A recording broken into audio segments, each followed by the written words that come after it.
importante sempre que a gente diga que, por conta de todas aquelas situações que a vereadora Sandra, no primeiro momento, pontuou, que nós somos construídos, né, socialmente, numa sociedade, então, que ela é machista, que ela é patriarcal, a violência doméstica e familiar, ela é naturalizada. Então, por vezes, a gente vai ter aquele núcleo familiar que a mulher não consegue reconhecer que determinadas situações são situações agressivas e violentas. Então, este é o primeiro problema que nós temos dentro de uma família. E a naturalização não permite que a gente reconheça que determinados atos, então, são atos violentos e não devem ser por conta da nossa Constituição, né, enquanto pessoas, mas também porque nós temos uma legislação que ela é protegida, né, nos protege.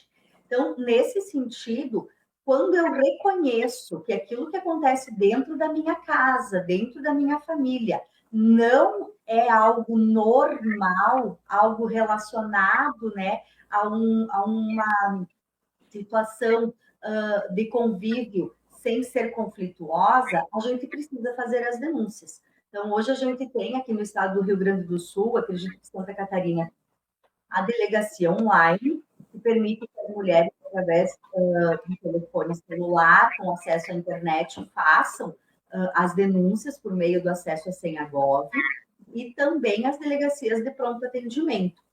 Mas é importante, né, que a gente sempre reforce que os atendimentos que são realizados, por exemplo, no Centro de Referência em Atendimento à Mulher, eles não demandam de boletim de ocorrência.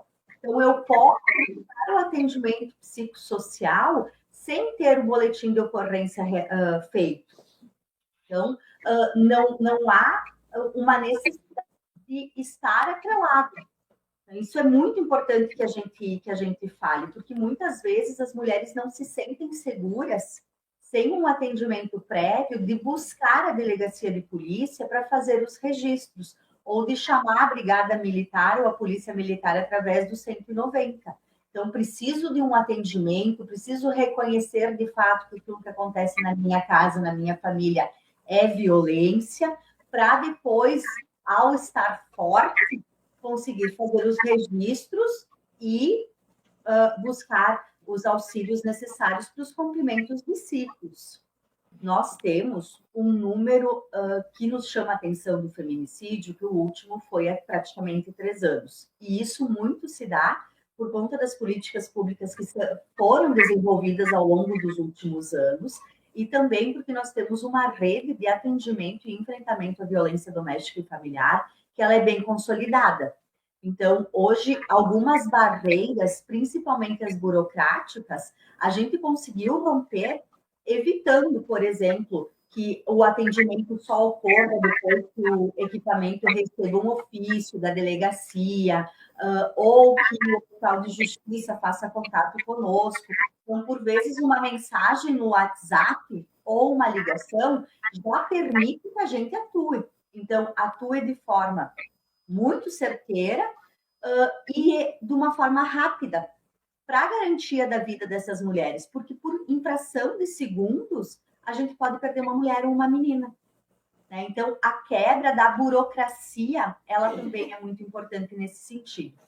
Então, nós temos a Coordenadoria da Mulher, Coordenadoria de Políticas Públicas para Mulheres, que ela está já prevista na legislação do município desde 2009. Então, a partir de então, nós iniciamos com políticas públicas de fomento às mulheres para o mercado de trabalho, capacitação, né? Algo muito nesse sentido.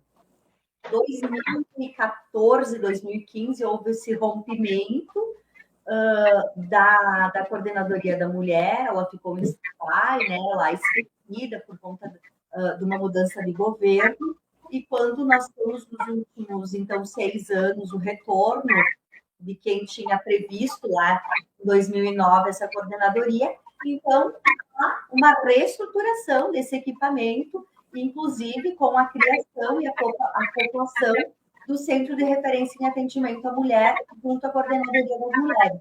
Então, nós atuamos em duas frentes, né? Tanto com a capacitação de mulheres e meninas, quanto com o atendimento dessas mulheres que já são vítimas de violência, né? Então, hoje, como a vereadora Sandra falou, nós tivemos, nos últimos 2 anos e meio, nós recebemos cerca de 480 mil reais da deputada federal Dayana Santos, tá? 245 a gente recebeu dia 18 de fevereiro. Então, nós temos um projeto vinculado a esse primeiro valor, que era a compra de uma caminhonete, porque para vocês imaginarem assim como é que se dá o nosso serviço, né? Se eu preciso garantir a vida de uma mulher, eu vou precisar organizar os horários que o agressor não está em casa, vou com ela até a residência para pegar minimamente roupas para elas e para os filhos permanecerem um período fora de casa. Qual que é esse período, Joana? A princípio, o do deferimento da medida protetiva e que a gente consiga vislumbrar enquanto equipamento público que essa mulher não corre o risco de feminicídio. Tá? Então, ela só retorna para sua casa quando nós tivermos um mapeamento mínimo nesse sentido. Então, por vezes, carro que não é utilitário, não é que impossibilitava que nós fizéssemos isso. Mas vocês imaginem, eu preciso fazer isso de uma forma muito rápida, né? Para que os vizinhos, para que eu não chame a atenção de ninguém que eu estou fazendo a retirada dessa mulher de casa.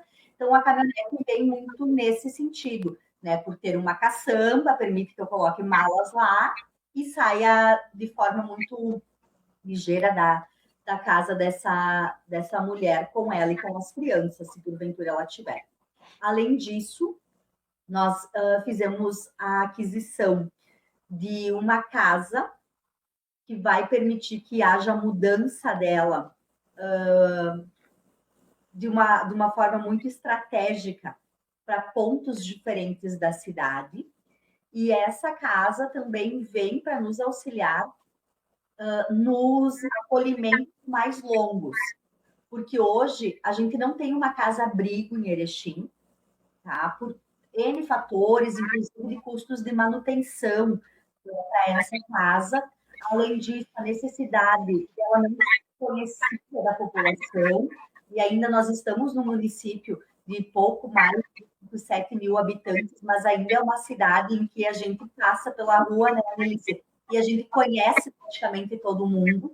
Então, quando nós temos uma casa que precisa ser murada, que ninguém pode saber o que tem lá dentro, acaba chamando a atenção de todos. Então, nesse projeto, a gente também tem uma casa itinerante.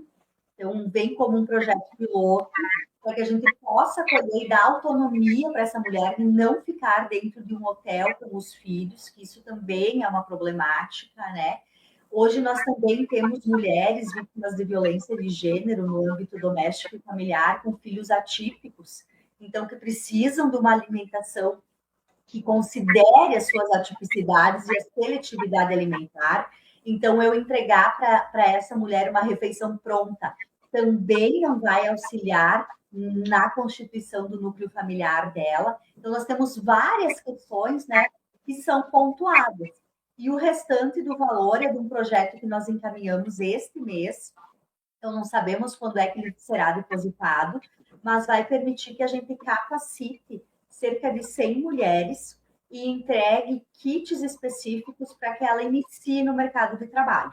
Então, o primeiro curso, ele é de manicure, tá? Tanto de esmaltação tradicional quanto de esmaltação em gel, que a gente sabe que tem um valor agregado maior. E aí um kit completo de cerca de R$ 4.500 para cada uma das mulheres, para elas já saírem do curso, iniciando as atividades e com renda de fato, né? Um segundo curso de sobrancelha, a gente tem uma procura imensa aqui em Erechim, porque também tem um valor agregado que ele dá um retorno financeiro bem imediato para as mulheres, e eu não preciso demandar de um valor para iniciar nessa área da saúde. e o terceiro curso é sobre barbearia de forma inicial para as mulheres. Tá? Nós, provavelmente, Chapecó também tenha essa nova dinâmica de que os homens estão procurando, né, centros especializados para barba e cabelo e não mais fazer isso em casa ou em qualquer lugar, né? Então, nós precisamos, e o intuito é que a gente consiga capacitar essas 100 mulheres, inclusive, né, com a organização da MEI, junto tanto à Secretaria de Assistência quanto à Secretaria de Desenvolvimento Econômico aqui do município. As violências, elas vão escalando, tá? Nós não tivemos mais feminicídios nos últimos 3 anos, mas para vocês terem uma ideia, há cerca de um mês, nós tivemos uma denúncia de tortura, tá? Que é uma violência extremamente grave, que tem uma limitação muito particular para não chegar num feminicídio, né? Então, vejam, não é porque nós não estamos no ápice da violência que é o feminicídio que nós não tenhamos violências graves aqui no município. Nós temos muitas, tá? A medida protetiva é algo imprescindível. A gente sempre orienta as mulheres que peçam. Normalmente, a gente vai solicitar a medida protetiva de afastamento de lar do agressor ou do distanciamento mínimo que este agressor precisa manter da vítima.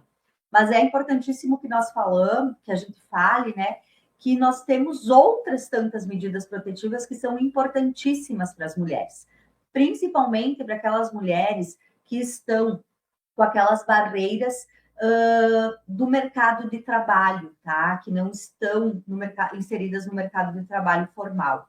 Então, por exemplo, nós vamos ter a medida protetiva que garante alimentos para os filhos. Eu não preciso ingressar judicialmente com o processo civil de fixação de pensão alimentícia. Os alimentos podem ser já decretados como medida protetiva de urgência. Outra questão, já que nós estamos aqui no sindicato, que é importante que a gente fale, que é a vinculação da medida protetiva ao afastamento do trabalho, com a manutenção do trabalho e da renda. Tá? Então, as mulheres que estejam nos ouvindo, né, procurem o sindicato também para tratar sobre esse assunto, porque a gente vai ter o afastamento dos 15 dias, que são garantidos pelo empregador, e depois essa mulher vai ser encaminhada para o INSS para receber na modalidade de auxílio doença o afastamento por conta da violência de gênero sofrida. Então, por mais que nós tenhamos as duas primeiras que eu relatei, que são as mais conhecidas, que são aquelas que são deferidas de forma praticamente automática, quando a gente solicita uma medida protetiva, nós temos um rol muito maior e que eles vêm para garantir a vida dessa mulher, a permanência dela no mercado de trabalho formal, mesmo que ela seja mulher vítima de violência de gênero no âmbito familiar e doméstico.